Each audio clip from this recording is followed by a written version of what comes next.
প্রযোজক ঋতুপর্ণা সেনগুপ্ত। এই দ্বৈত ভূমিকায় ওনার আগামী ছবি পুরাতন। এই সিনেমা নিয়ে কথা বলতে উপস্থিত ছিলেন সিস্টার নিবেদিতা ইউনিভার্সিটির ক্যাম্পাসে। ওনার সাথে উপস্থিত ছিলেন ছবির পরিচালক সুমন ঘোষ। এই ছবির প্রধান আকর্ষণ কিংবদন্তি অভিনেত্রী শর্মিলা ঠাকুর। অভিনেত্রী এবং প্রযোজক ঋতুপর্ণা সেনগুপ্ত ছবি নিয়ে দর্শকদের উদ্দেশ্যে কি বলছেন শোনাবো আপনাদের। পুরাতন নতুন এবং যেটা মানে পাস্ট প্রেজেন্ট অ্যান্ড ফিউচারের মধ্যে একটা মেলবন্ধন, এবং আমরা দেখব যে পাস্টের রিলেশনশিপ আমাদের কাছে কতটা ইম্পর্ট্যান্ট, প্রেজেন্ট সম্পর্কের মধ্যে আমরা কিভাবে অনেক সময় মানে চেষ্টা করি সব কিছুকে অ্যাডজাস্ট করতে, আর ফিউচারটাকে আমরা কিভাবে দেখছি, and what kind of relationship we want, কীভাবে থাকতে চাই, what kind of need we have.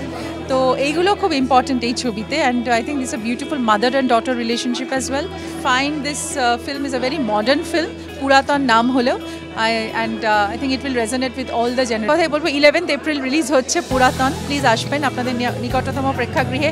R 18th April all over India release হচ্ছে পুরাতন, যেখানেই আছেন সবাই প্লিজ ছবিটা দেখবেন and make it a huge success.